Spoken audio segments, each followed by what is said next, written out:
Welcome to the world-famous Mysuru Palace. The Mysuru Palace is open to general public and tourists today. Hi friends, ಹೇಗಿದ್ದೀರಾ? ನಾನು ನಿಮ್ಮ ಅನುಪಮ. ಇವತ್ತಿನ ವ್ಲಾಗಲ್ಲಿ ನಾವು ಮೈಸೂರು ಪ್ಯಾಲೇಸನ್ನು ಒಮ್ಮೆ ನೋಡ್ಕೊಂಬರೋಣ. ಬನ್ನಿ. ಒಳಗಡೆ ಈಗ ನಾನು ಹೋಗ್ತಾ ಇದ್ದೇನೆ. ಈಗ ನಾವು ಒಳಗಡೆ ಹೋಗ್ತಾ ಇದ್ದೇವೆ. ಒಳಗಡೆ ಹೋಗ್ತಾ ಇದ್ದಾಗೆ ನಿಮಗೊಂದು ಮರದ ಅರಮನೆ ಮತ್ತು ಚಾಮುಂಡೇಶ್ವರಿಯ ವಿಗ್ರಹ ಕಾಣ್ತದೆ. ಈ ವಿಗ್ರಹವೇ ದಸರಾ ಟೈಮಲ್ಲಿ ಮೆರವಣಿಗೆಯಲ್ಲಿ ಕೊಂಡು ಹೋಗೋದು. ಹಾಗೆ ಹತ್ತಿರ ಇರುವಂಥದ್ದು ಅರಮನೆ, ಹಳೆಯ ಅರಮನೆ ಸೌಂದರ್ಯ ವಿಲಾಸ. ಅದು ಸುಮಾರು 40%ನಷ್ಟು ಸುಟ್ಟು ಹೋದ ನಂತರ ಈ ಅರಮನೆಯನ್ನು ಕಟ್ಟಲಾಗಿದೆ. ಅಂದರೆ ಅಂಬಾವಿಲಾಸ ಅರಮನೆ. ಹಾಗೆ ಮುಂದಕ್ಕೆ ಹೋದಾಗೆ ಎಲ್ಲ ಪೇಂಟಿಂಗ್ಸ್ ಅಂದರೆ ದಸರಾ ಮೆರವಣಿಗೆಯ ಪೇಂಟಿಂಗ್ಗಳು ನಿಮಗೆ ಕಾಣಸಿಗ್ತದೆ. ಇದು ಇಮ್ಯಾಜಿನರಿ ಪೇಂಟಿಂಗ್ ಅಲ್ಲ, ಎಲ್ಲ ರಿಯಲ್ ಪೇಂಟಿಂಗ್ಸೇ. ಅದರಲ್ಲಿ 3D ಎಫೆಕ್ಟ್ ಮತ್ತು 2D ಎಫೆಕ್ಟ್ ಇರೋದ್ರಿಂದ ಈ ಪೇಂಟಿಂಗ್ ಅಂದರೆ ಈ ಚಿತ್ರಣಗಳು ನಮ್ಮನ್ನೇ ನೋಡಿದ ಥರ ಆಗ್ತದೆ. ನೀವೆಲ್ಲೇ ಹೋಗಿ ನಿಮ್ಮನ್ನೇ ನೋಡಿದ ರೀತಿಯಲ್ಲಿ ಇರ್ತದೆ. ಅಷ್ಟು ಸುಂದರವಾಗಿದೆ. ಒಳಗಡೆ ಹೋಗುವಾಗ ಒಂದು ಗೈಡನ್ನು ತಗೊಳ್ಳಿ.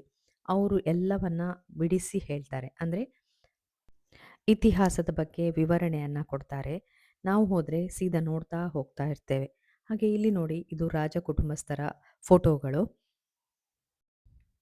ರಾಜರ ಅಕ್ಕ, ತಂಗಿ ಚಿಕ್ಕದಿರುವಾಗಿರುವಂತಹ ಫೋಟೋಗಳು. ಇದು ನಾಲ್ವಡಿ ಕೃಷ್ಣರಾಜ ಅರಸರು. ಹಾಗೆ ಇದು ಕೆಂಪಮ್ಮ ಫೌಂಡರ್. ಪೇಂಟಿಂಗ್ಸ ನೋಡಿ ಯಾವ ಥರ ಸಾರಿ ಕಲರ್ ಜರಿ ಎಲ್ಲ ಅಷ್ಟು ಚೆನ್ನಾಗಿ ನೀಟಾಗಿ ಬಂದಿದೆ. ಇಲ್ಲಿ ಎಲ್ಲ ಅವರ ಫೋಟೋಗಳೇ ಇದೆ. ಹಾಗೆ ಇದು ನೋಡಿ, ಉಪನಯನ ಆಗುವ ಸಂದರ್ಭದಲ್ಲಿ ತೆಗೆದಂತಹ ಪೇಂಟಿಂಗ್ಸ್. ಇದು ರವಿವರ್ಮ ಬಿಡಿಸಿದಂತಹ ಪೇಂಟಿಂಗ್. ಅಂದರೆ ಅರಮನೆಯಲ್ಲಿ ರಾಜ ರವಿವರ್ಮರ 2 ಪೇಂಟಿಂಗ್ಸ್ ಇದೆ. ಅದರಲ್ಲಿ ಒಂದು ಇದು. ಎಷ್ಟು ಚೆನ್ನಾಗಿದೆ ಅಲ್ಲ. ಅವರ ಪೇಂಟಿಂಗನ್ನು ನೋಡುವ ಭಾಗ್ಯ ಕೂಡ ಇಲ್ಲಿ ಸಿಗ್ತಾ ಇದೆ.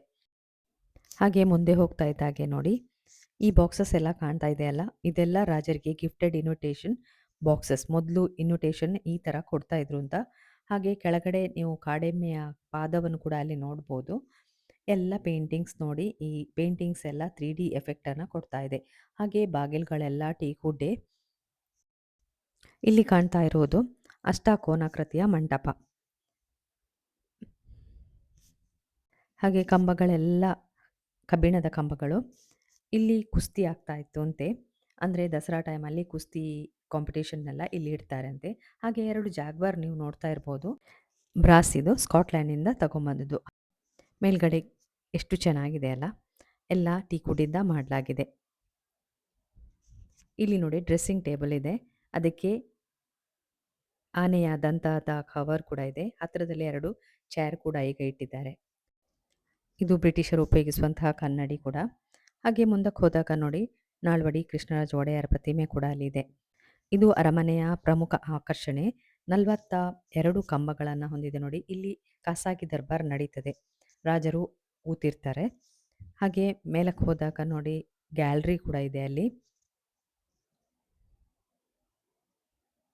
ಮೇಲ್ಗಡೆ ನೋಡ್ತಾ ಇರ್ಬೋದು, ಘನ ಗ್ಯಾಲರಿ. ಹಾಗೆ ಅದರ ಆಪೋಸಿಟಲ್ಲಿ ಮಹಿಳೆಯರಿಗಾಗಿ ಗ್ಯಾಲರಿ ಕೂಡ ಇತ್ತು ಅಂತೆ. ಅಂದರೆ ಆಗನೇ ಸಮಾನತೆಯನ್ನು ಅವರು ಇಟ್ಕೊಂಡಿದ್ರು. ಅಂದರೆ ಮಹಿಳೆಯರಿಗೆ ಸಮ ಸ್ಥಾನವನ್ನು ನೀಡಿದ್ರಲ್ಲಿ. ಹಾಗೆ ನೋಡಿ, ಮೇಲೆ ನೋಡಿದಾಗ ಇಲ್ಲಿ ವಿಷ್ಣುವಿನ ದಶಾವತಾರವನ್ನು ಚಿತ್ರಿಸಿದ್ದಾರೆ ತುಂಬ ಚೆನ್ನಾಗಿ. ಹಾಗೆ 27 ನಕ್ಷತ್ರಗಳನ್ನು ಚಿತ್ರಣ ಮಾಡಿದ್ದಾರೆ. ರಾತ್ರಿ ಇದೆಲ್ಲ ಹೊಳೀತದಂತೆ. ಆದರೆ ರಾತ್ರಿ ಇಲ್ಲಿ ಪ್ರವೇಶ ಇಲ್ಲ. ಎಷ್ಟು ಚೆನ್ನಾಗಿದೆ ಅಲ್ಲ. ಅದಕ್ಕಾಗಿ ಹೇಳಿದ್ದು, ನೀವು ಒಂದು ಗೈಡನ್ನು ಮಾಡ್ಕೊಳ್ಳಿ. ಗೈಡ್ ಇದ್ದರೆ ತುಂಬ ಆರಾಮಾಗಿ ನಿಮಗೆ ಎಲ್ಲ ವಿವರಣೆಯನ್ನು ನೀಡ್ತಾರೆ. ಹಾಗೆ ಅರಮನೆ ಬೆಳಿಗ್ಗೆ 10 ಗಂಟೆಯಿಂದ ಸಂಜೆ 5:30ವರೆಗೆ ಓಪನ್ ಇರ್ತದೆ. ಹಾಗೆ 7 ಗಂಟೆಯಿಂದ 9 ಗಂಟೆವರೆಗೆ ಓಪನ್ ಇರ್ತದೆ. ದಸರಾ ಟೈಮಲ್ಲಿ ಇರೋದಿಲ್ಲ, ಅಂದರೆ ಪ್ರವೇಶ ಇರೋದಿಲ್ಲ. ಅಲ್ಲಿ ಪ್ರೋಗ್ರಾಮ್ಗಳೇ ಆಗ್ತಿರ್ತದೆ. ಹಾಗೆ ಇಲ್ಲಿ ರಾಜ ಕುಟುಂಬಸ್ಥರಿಗೆ ಸೇರಿದ ಆತ್ಮ ಗಣೇಶನ ದೇವಾಲಯ ಇರೋದ್ರಿಂದ ಇಲ್ಲಿ ಚಪ್ಪಲ್ ಹಾಕಿ ಹೋಗುವಾಗಿಲ್ಲ. ಅರಮನೆ ಸುಮಾರು 4 ಎಕರೆ ಪ್ರದೇಶವನ್ನು ಹೊಂದಿದೆ. ಹೊರಗಡೆಯಿಂದ ನೋಡಿ ಎಷ್ಟು ಚೆನ್ನಾಗಿ ಕಾಣ್ತಾ ಇದೆ. ಅದೇ ಹೊರಗಡೆ ಬರುವಾಗ 2 ದೇವಸ್ಥಾನಗಳು ಕೂಡ ಇದೆ ಅಲ್ಲಿ. ವರಹ ದೇವಸ್ಥಾನ ಒಂದು ಸಿಗ್ತದೆ ನಿಮಗೆ. ಅಂದರೆ ಎಂಟ್ರಿ ಆಗುವಾಗನೇ ಸಿಗ್ತದೆ. ಅರಮನೆಗೆ 4 ಗೇಟ್ ಇದೆ. 4 ಗೇಟಲ್ಲಿ ಸೌತ್ ಗೇಟ್ ಮತ್ತು ನಾರ್ತ್ ಗೇಟ್ ನಿಂದ ಎಂಟ್ರಿ ಮಾಡ್ಕೋಬೋದು, ಅಂದರೆ ಒಳಗಡೆ ಬರ್ಬೋದು. ಬಾಕಿ 2 ಗೇಟಿಂದ ಒಳಗಡೆ ಬರಲಿಕ್ಕಾಗೋದಿಲ್ಲ. ಒಂದು ಕಾರ್ಪೊರೇಷನ್ ಕೆರೆ ತೊಟ್ಟಿಯಿಂದ ಬರ್ಬೋದು, ಇನ್ನೊಂದು ಯಾವಾಗಲೂ ಮುಚ್ಚಿಯೇ ಇರ್ತದೆ. ಹಾಗೆ ಟಿಕೆಟ್ ಕೊಟ್ಟು ಇಲ್ಲಿ ಒಳಗಡೆ ಬರಬೇಕು.